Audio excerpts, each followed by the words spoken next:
Phoenix Suns fans spent all offseason dreaming of Kevin Durant, and the minute that dream died, they moved on to Shai Gilgeous-Alexander. Is SGA actually available? Does he make sense for the Suns? And could a trade actually happen? That is the deal. Locked on Suns, let's go.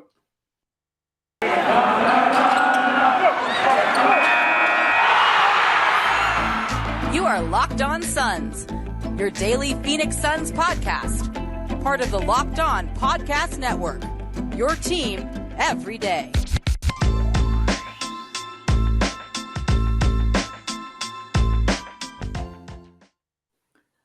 We are back. This is Locked On Phoenix Suns. We are part of the Locked On Podcast Network, and I'm your host, Brendon Kleen, a credentialed media member covering the Suns for the past 5 seasons, and a writer at Suns.com and Dime Magazine. A big thanks for making Locked On Suns your first listen here on this Monday morning. Plan is to hit 5 days a week again starting this week, so hit subscribe, hit follow, support the show that way. Make sure you do not miss a single show in your feed, and you can follow at Locked On PHX Suns as well to keep up. Gerald Bourguet of PHNX is here. He is a writer and host covering all things Suns. Gerald, I want to talk about Shai Gilgeous-Alexander, as I said at the top of the show. And as I was scrolling back through the archives of the internet this weekend, trying to make my own plans to do a show on Shai and finally address this dream that Suns fans have, I realized you put him on a list of if the Suns don't get KD, what else might happen back in, I want to say it was July. So I want to just put it to you this way to open things up. As I kind of said, Suns fans have moved very quickly on to SGA as the guy that I think they want. I don't think it's super crazy necessarily, but do you think he's kind of the most logical next guy for the Suns as an organization to be keeping an eye on in the trade market? I think so, especially if you're talking about potentially disgruntled superstars or guys that might not be long for the current team that they're on. He makes a ton of sense.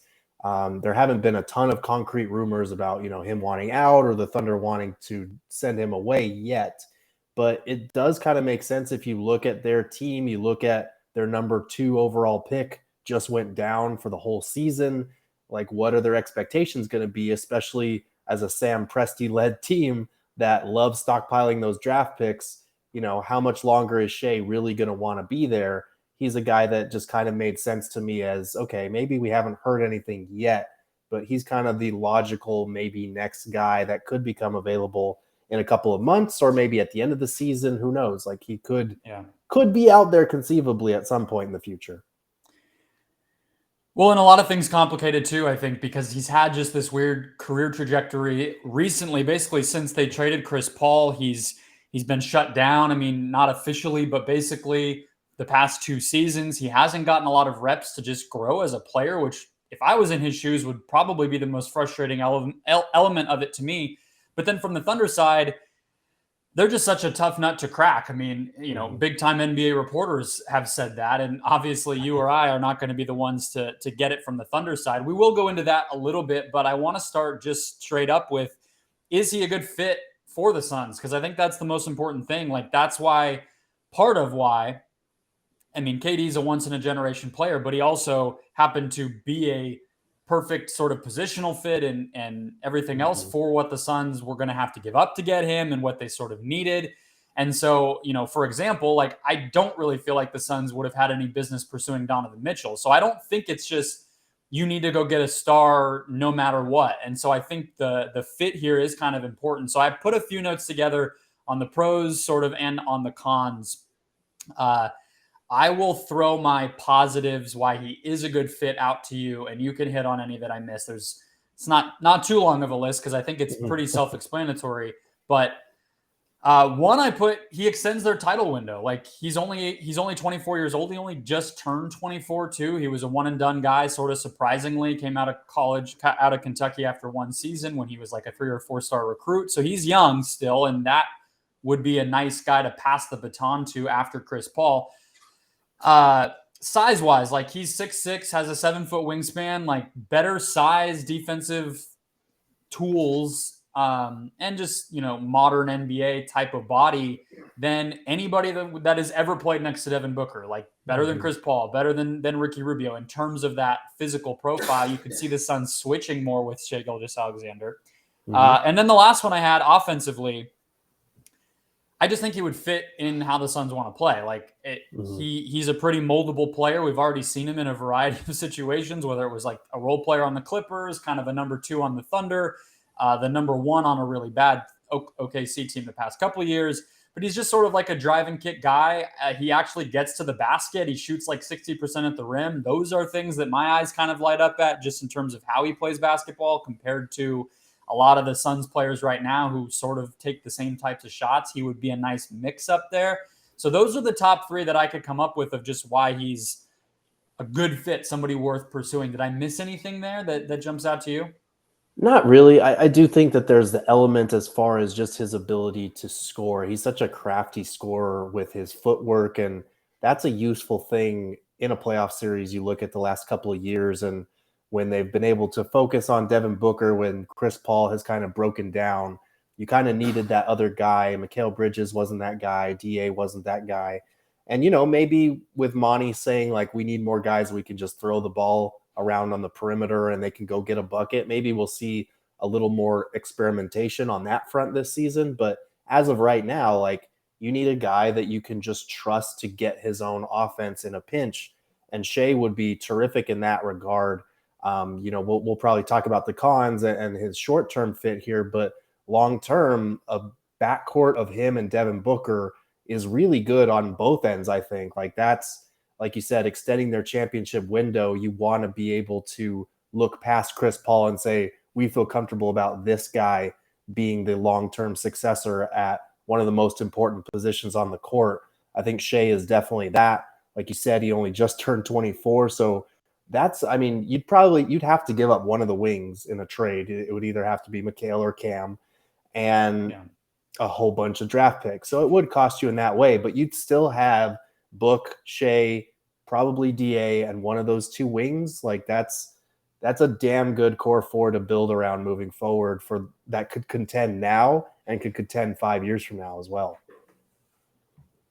He is, he's trickier than I thought, I'll say. Like going in, I think because I think some of it has to do with what I was talking about his college trajectory, where he came in and I think every step of the way, he's kind of exceeded expectations. Mm-hmm. And so in my head, I kind of had one perception of him, just obviously not having watched the Thunder a whole ton the past 2 years because they've just not been a super relevant team in terms of competitiveness. And the numbers don't treat him as well as if you just were to watch TV shows or listen to podcasts about the NBA. Like you would kind of think he's like this budding superstar. The numbers are a little bit less even. So that's where I want to kind of go with the cons. He's not been an amazing assist guy, I think is the number one thing to start with. So despite being kind of I know the first couple of years he was more of a combo guard, but he's really been like the offensive engine for this team the past 2 years. There's been, I think both of the past 2 seasons, he hasn't even cracked a 2-to-1 assist to turnover ratio, which is shorthand for being a pretty efficient playmaker. Whereas Chris Paul, on the other hand, or even Ricky Rubio, those guys are routinely putting up seasons where it's 4-to-1, right? So that would be a pretty big change, even if it's not somebody that's necessarily replacing Chris Paul. If the trade were to happen sooner than that, that would be a little bit of an uneven fit. And then I mentioned the wingspan, the size, kind of the defensive tools, athleticism. Actually, I think he is a little bit not negative, but not an elite athlete. Right. But he's also never really graded out as an incredibly difference-making type of defender in his NBA career. I don't always trust the advanced numbers, but sometimes they're all you have, especially because I don't watch him every single night. And it's just kind of a average or slightly above average, not the type of guy you would project just seeing, okay, he's big, he can move, he has long arms. He's just sort of been average. But again, I do think the ability to switch with him would be a positive. And then contract was the other thing that I had, and that's, sure, take it or leave it. But he's he's already on a max. I don't know. That kind of went under the radar because it happened right after they were trading Chris Paul and the team was not really spending money on anybody else. But that would be the big time payment that the Suns would owe him. And I went and looked because 538 recently updated. They do those like 5-year projections for how much a player is worth. And he's only graded out at 95 million, just as like one example of kind of a statistical projection for him. And that's like $40 million less than what he's going to be making during that span. So that was a little bit of a pause for me too. None of this is enough to say like I would be out on Shai. Obviously, if I thought that, I wouldn't have devoted a whole episode. I would just do a quick sentence and say that. But let me ask it to you. Do you think the positives kind of outweigh the negatives? It's obviously up. It's negotiable based on like the price tag on a trade, but do you think he's overall a player worth pursuing? I do. I understand the concerns. I think he's owed like 179 mil over the next 5 years. So I get that aspect of it for sure. And the assist thing, you would definitely need to be buying into the idea that he and Devin Booker could kind of take on the playmaking duties in that department, because it'd be a big change going from Ricky Rubio to then Chris Paul to then kind of, especially for Book, back to more of the primary playmaking duties that he hasn't had to worry about the last couple of seasons because they actually finally got him a point guard. That would change with Shai. I do feel confident that between the two of them, you'd have enough playmaking, especially if we're factoring in, maybe this season letting Mikal do a little bit more with the ball, or Cam Johnson or whoever. And you're hoping that DA, a guy that's been talking about wanting to create more of his own offense, could take that leap as well. So you would definitely need a lot of those pieces to come together to kind of make up for that aspect of it. But I do think Shai kind of suffers from something that Devin Booker suffered from, as far as being on a really bad team, and maybe the defense is not where it needs to be, but if he was on a winning team, it'd be better. Same thing with kind of the production, or, the way his 3-point shooting tailed off last year. I do think you put him in a winning environment, you see kind of the impact more so than, empty calorie numbers or whatever. And it's an uneven comparison because, Book's teams were just bad and Shai's are bad intentionally. But, we have seen him play on a playoff team before as well, that one season with Chris Paul. So I do feel confident that the positives would outweigh the negatives in this case. Another big picture point on him, and I agree with everything you said. I think he's just in a weird spot in his career, and I don't doubt what he would be, but it's just that jump from, okay, he was a role player on a playoff team to a lead dog on a bad team. Can he be a lead dog on a great team? That you never know it until you try it. I think we have evidence that he could be, and I think it's worth exploring if you are a great team that wants to add him. But the other big picture thing I was going to say too, just as we close this out, is we also know the Suns really liked him in his draft. Right. That was when they didn't have a point guard still, and he was reportedly somebody that they really, really prioritized, really potentially had tried to trade for. We don't know exactly all of that, but that was obviously the 2018 draft, if I'm remembering correctly, and Yep. We all know what they did, getting 2 franchise cornerstones. So it was okay, but we know they liked him. So the next 2 things I think we have to talk about are, is he actually available, which you mentioned at the top of the show, and then sort of what would the price be? Because that's obviously, it's one thing to say, the price positives outweigh the negatives for somebody who's you're giving up very little for, but if it's a huge price tag, maybe that changes the calculus a little bit. So we'll get into those 2 questions right after one quick break. First, guys, today's show brought to you by Rocket Money. We love sharing our message with the wonderful audience here, and you've already heard of Rocket Money if you're a longtime listener or even just a recent listener. Rocket Money switched over from what used to be Truebill. And here's the deal. If you're wasting money on subscriptions, which 80% of people have, the 80% of people have subscriptions that they've forgotten about. Maybe it's Amazon Prime that you signed up for 1 year for Christmas and then never looked back at. And okay, now it's taking $100 out of my account every single year, or it's Hulu, or it's even like a magazine or whatever it might be. Rocket Money solves that problem. Formerly known as Truebill, this app shows all your subscriptions in one place and cancels what you don't want for you. Rocket Money can even find subscriptions you didn't know you were paying for and find out if you've been double charged. To cancel a subscription through Rocket Money, all you have to do is press cancel on their website, and Rocket Money takes care of the rest. Get rid of useless subscriptions with Rocket Money today by going to rocketmoney.com/locked-on. Seriously, guys, it could save you hundreds per year. Think about how quickly all this stuff adds up. rocketmoney.com/locked-on. rocketmoney.com/locked-on. All right, Gerald. So I want to read this really quickly in terms of Shai's availability, because again, like you said, we haven't heard anything concrete. This is not a situation like KD, for instance, where he went out and demanded a trade by any means. And also the Thunder are really quiet. So you could easily imagine that this sort of comes out of nowhere. But the one piece of evidence we have came in 2021. And this had kind of like dropped out of my radar a little bit, but I dug it up again, and it very much helps us understand that Shai could be available. In 2021, the Thunder reportedly offered the number 6 pick, which became Josh Giddey, and Shai for the number 1 pick, obviously intending, well, not obviously, but Cade Cunningham became the number 1 overall pick. We don't know who the Thunder would have wanted there.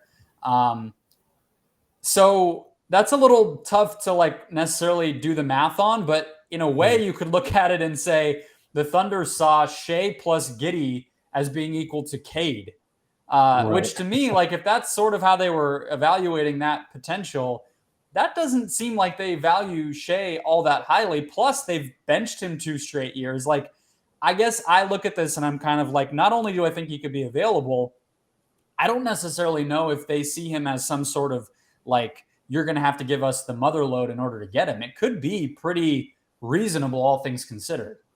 Yeah, I mean, that was kind of interesting to me going back and when I originally wrote about Shai, like, okay, is there any concrete evidence that he might actually be available, and seeing that and be like, oh, okay, like that would have been a lot. I like Cade for sure, but it is kind of interesting because you read some of the speculation. I think Kevin O'Connor of The Ringer speculated something similar as far as like, okay, they like Josh Giddey a lot right now.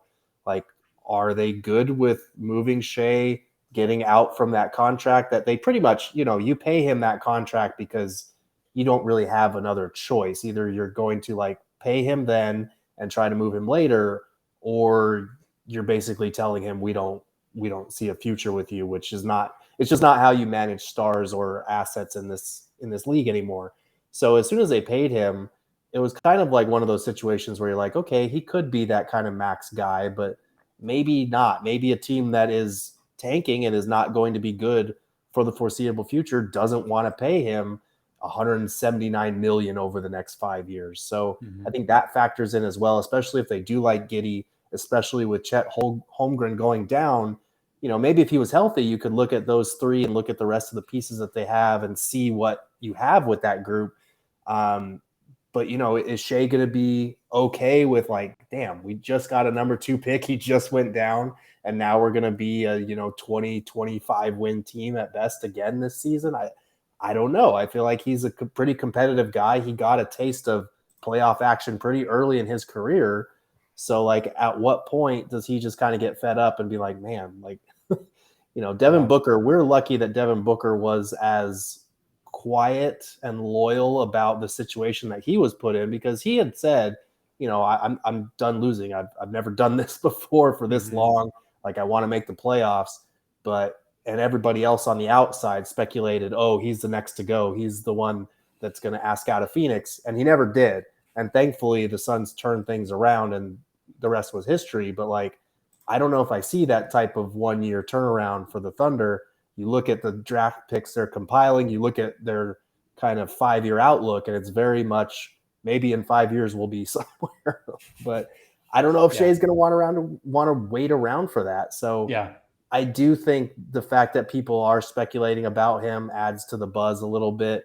These guys are not immune. They definitely hear all the things that are being said on the outside. So again, we don't have anything concrete, but that is interesting that the Thunder were exploring that possibility of giving him up for Cade. And now that they have Josh Giddey and really like him, okay, do they see a future of the two of them together? And if they do, is it an immediate one where they can start competing, or is it one that's going to require more patience for Shai's part? It's a weird thing, especially just looking back and thinking about how he only ended up there because Paul George wanted out, right? Like it's Right. just these weird dominoes, and the rebuild didn't really start until like Chris Paul kind of had created this 1 year bridge for them. So then it's like, okay, well now all of a sudden Shai's 2 years into his career and now he has to kind of deal with the losing. And like you said, it's not quite the same as Booker, but in that way, it's like he had a taste of the playoffs twice. And then it's like, oh, hey, now that you've sort of grown as a player, proven yourself, hey, now you need to take a step back, and not only take a step back and accept losing, but we're also going to kind of bench you for our own sake. It's very, very strange. I have some more questions about timing and all of some of those bigger picture things to close the show. One more question here, though, that I think just frames the price tag of a trade a little bit, Gerald, is so the Donovan Mitchell deal was Lauri Markkanen, Colin Sexton, Ochai Agbaji, who was basically a first-round pick, a rookie, 3 unprotected firsts, 2 unprotected swaps. If you had to bet, do you think if Shai were to get traded, let's say next offseason, would you bet that the package for him would be bigger or smaller than Donovan Mitchell's? That's tough because I would say it's probably about the same. That one's tough, though, because opinions are very split as far as the players involved in that trade. Like, I've seen people that are very high on what Colin Sexton can do, and a lot of people that are a little more realistic in terms of what he actually brings to the table, whether you can be a winning team with him as your second or third best player. And then same with Lauri Markkanen. Like, is he a bench guy? Is he a guy who could thrive if you just give him more opportunity? Like, people were very high on him his rookie season in Chicago. And then from there, it's just kind of been very measured in terms of the excitement about him. So yeah. I think for me, like, if you were to include McHale in that deal, that's automatically probably going to be a better deal than what they got for Mitchell. But it depends on the picks. I do think probably 3 firsts and maybe 1 or 2 pick swaps would make sense, especially if the Suns are trying to keep McHale. Obviously Cam Johnson and a potential extension for him would have to factor in here for the money part of the situation. But I do think you're losing one of those 2 wings. You're going to lose probably 3 firsts. And if you're not losing McHale, you're probably going to lose 2 pick swaps in addition, 2 or 3 pick swaps in addition to that. So maybe a little bit more, but I do think his youth kind of factors into that. And the fact that the Thunder, they're one of those teams that they're just bleeding people dry of those first round picks, much like Danny Ainge is trying to do now. That's the thing that's the one factor that's hard to measure is Presti, and we'll get into the sort of timing element of this, but I think one of the key parts of that is, like, as much as it maybe makes sense for Shai, until there would be some sort of like hard feelings or fallout between the franchise and Shai, Presti doesn't need to do it, right? So it's like, if he is going forward and exploring a trade like that, he's only going to do it if he can get a good return. And so I think that's one element where I would lean toward, like, it's going to maybe be a little bigger than, like, if you just say, okay, well, Shai's worth this, so you add it all up. Like, I don't know if it'll be that tidy, but I do feel like overall Shai's value is less than Mitchell's. Personally, I think the age factor, Shai's, honestly, he's only 2 years younger than Mitchell is in the first place. He has nowhere near the track record of, like, Mitchell has been the number one offensive option on good playoff teams. Now, did those teams underperform? Should he be a number one option on, like, a championship team? You can quibble on those things, but he had performed in that way. And I just think I guess he's become a better passer. I think that's really good. Their defense, I think Mitchell's been outright bad at times, but overall they're both kind of underperforming defensive players, all things considered. They're not difference makers on that end by themselves in the way that some other guys are. And I just think Mitchell's skill set, being a little bit of a better passer, being a little bit more of a consistent 3-point shooter, and that proven track record, I think that adds up to like, okay, I feel like I'm getting a guy who's really going to move the needle for me offensively. Maybe there's a little bit more with the other aspects of his game that just kind of got stale. Whereas Shai, I think it's a little bit more of a question mark. I think, what is he if he's your best offensive? What are you if he's your best offensive player? And then who does he fit best next to? Those are all sort of questions that need answering. So I would think you could get Shai for a little bit less. If I'm the Suns, Mikal is absolutely off limits. I mean, I was the guy advocating for like maybe Mikal's off limits in a KD trade. It seems like the Suns like kind of low-key agreed with me on that. And I definitely don't think Shai's good enough to cross that line and give up somebody like Mikal. I mean, I don't think it's crazy. I don't know if I quite would agree just with what's important on a basketball team at the end of the day in a game 7 of a finals or something. But like, if you told me Mikal, you just liked him more than Shai outright, I don't know how insane that would be. I mean, I told you what 538 said, which is that Shai's only worth $95 million over the next 5 seasons. I think it has Mikal as somewhere in the 80s. So they're pretty equal, right? So I would not give him up. I would have it as Cam and some combination of the role players on expiring salaries who we all know about, whether that's Payne, Craig, Saric, Crowder, whoever it might be. But let's get into some of the big questions I think that'll be facing the Suns and the Thunder as we make our way through this season. Whether a trade would happen this season or next off season, we'll do that all after one quick break.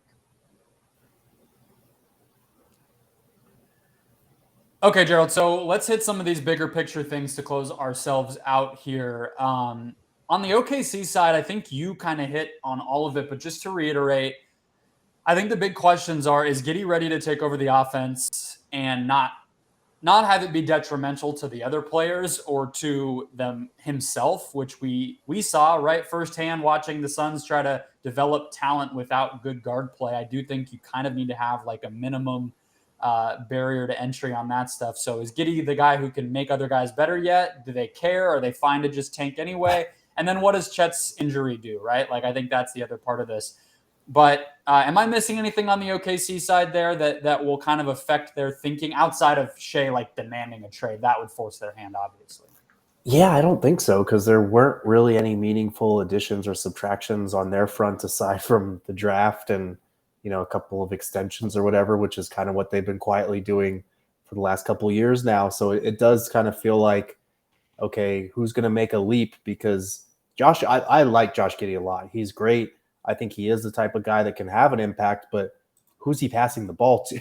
Like, other than Shai, like, you got Lou Dort and your number 2 pick is hurt. So like, how are you getting better? Or how are you going to get a meaningful look at whether he can be an impact player on a team that's heading in the right direction when pretty much all of the team stays the same from last year? So yeah, it feels like it might even be more of a developmental season this year than part of that is, I think Chet's somebody who could have produced in limited minutes or, had some moments where he actually impacted winning basketball even as a rookie. I think he's that type of player, especially because he can play good defense already. Yeah. Not having him, but then also the both of the Jalen Williamses that they brought in, those both seem kind of like projects. And so now you're looking at a season where, Chet, who might have been more of an impact or an immediate impact guy, is not available. And you're missing out on, bringing in other veterans. Instead, you brought in more rookies. So I feel like they could even have a worse record this year. And so that might affect their thinking. But I guess a lot of it's dependent on, is Giddey ready? Does Lou Dort keep getting better, et cetera, et cetera. On the Sun side, I want to draw some attention to a couple things that I think really matter in the calculus of like whether and then when to pursue a trade like this. So one is Zach Lowe said on a recent podcast talking about the Suns, sort of a informal like season preview type thing about this team, that he expects the Suns to make a move at some point. I don't know if you listened to that, but he didn't get much more specific than that for anybody who missed it. But Gerald, do you agree? Do you feel like, it seemed pretty informed when he said it. And how big would you expect a trade like that to be if he was right? Because I don't feel like they're going to do something huge if it's not Durant this season, but maybe they will. I could be wrong. Yeah, I wouldn't expect a big move unless someone like an SGA became available, and then that would change the calculus. But as of right now, looking at the trade market, like it's Kevin Durant or a smaller move to kind of shore up your playoff rotation, because I'm sure you've talked about it. We've talked about it ad nauseum on our show about, can you trust campaign in a playoff series? And the answer last year, unfortunately, was hell no, you cannot. So it's one of those things where you need to have an additional playmaker, someone who can create their own offense, create offense for others.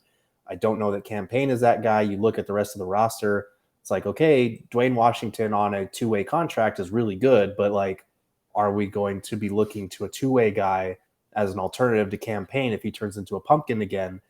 I don't know if I trust that. And like, you look, they still have one roster spot that they have not used to address a third guard yet. So that would be kind of where I would look is for some kind of veteran in that regard, somebody that can score off the bench or whatever. And maybe you shed an expiring salary, maybe you shed some of your wing depth, throw in a pick or whatever to make that work. But I think tightening up the playoff rotation is where I would look. It seemed like that's what Lowe was more getting at, I think. Yeah. And it's not hard to like get why on that quickly on that note is like, obviously we've now heard concrete evidence they were interested in Eric Gordon. They were interested in Boyan, are potentially still interested in Boyan Bogdanovic from the Jazz. And there was a report, I believe, from Shams Charania that they were in on Dennis Schroeder up until this weekend when he signed with the Lakers. So, those three guys, Bogdanovic a little less so, would be answers to that obvious hole that we all know they still have. So I think that's right.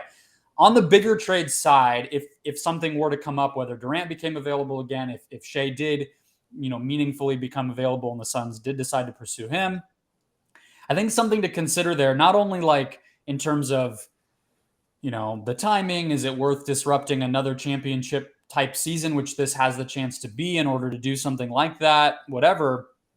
Those types of moves tend to wreck the ceiling of a team that same year. Like it's really, really rare when a big trade like that happens in season that the team who receives the big player gets as high as everyone expects, whether it's like Carmelo Anthony a long time ago or James Harden last year. It doesn't pay off because it just takes so much time to adjust. You're usually really thin. So that's kind of the main reason why I come down on it of like, I just feel like the Suns will be looking at this season as long as Chris stays healthy and is close to his usual self and we continue to get development from our younger players, including Booker, we're going to be in the championship mix. And as weird as it sounds, going and getting a really great player could actually hurt that in its own way. And I just feel like they're going to be just as flexible next offseason as they are right now, outside of, they won't have Crowder and Saric to trade, but you could do that and you could use those contracts and other deals and still have some flexibility. I don't know if I could be convinced, unless it was just a home run, they're going to have to give up next to nothing, which is unlikely, to do it now and potentially ruin the chemistry, the momentum, the continuity for Shai. If it's KD, you do it no matter what. But for Shai, I think I would be a little scared off from going after him in season. Which is understandable, and that's the thing that we've heard a lot of Suns fans complain about or be upset about, the fact that we're just kind of running it back. Those buzzwords, continuity, internal growth, but like, unless you were going to make this move over the summer and give everybody a training camp and a full season to get on the same page, like you said, historically, it is tough to add a major piece in the middle of a season and get to where you want to go. Obviously, for KD, like you mentioned, it's totally worth it. You take that risk no matter what, because KD is a generational top 20 player of all time. But like with Shai, there is substantially more risk in that type of situation, especially because, and we didn't really touch on this a ton, the whole positional overlap thing. Chris Paul is still around. Devin Booker is still around. I think you could do some really creative things as far as staggering those three guards throughout various times to make sure one of them is always on the floor. That would be huge come playoff time. But even with Shai being, 6'6" and having that wingspan, there would be a little bit of a positional kind of awkwardness to sort out there. I think it'd still be more than worth it for the long-term benefits. But yeah, in the short term, if you're trying to contend for a championship, making this trade in February when you're about like 60% of the way through the season, it's a little more dicey because, like you said, unless Shai demands a trade at some point in the next few months, Presti's going to be dealing from a position of power where he doesn't have to do anything. So he's not just going to give away a good player for a bargain deal, which is what the Suns are looking for. Because if you're a contender and you're trying to find that last piece, you're wanting to give up as little as possible to keep your core intact. Those are two kind of conflicting ideologies there that might not mesh well for a blockbuster trade. Absolutely. I think we're both on the same page that he's a really exciting talent, right in the age range that makes sense. The Suns would not be the only team interested for those same reasons. I do think my last point here is, the more that I've thought about it, I do think it's pretty important going forward that the Suns get some sort of playmaker when they do cash in.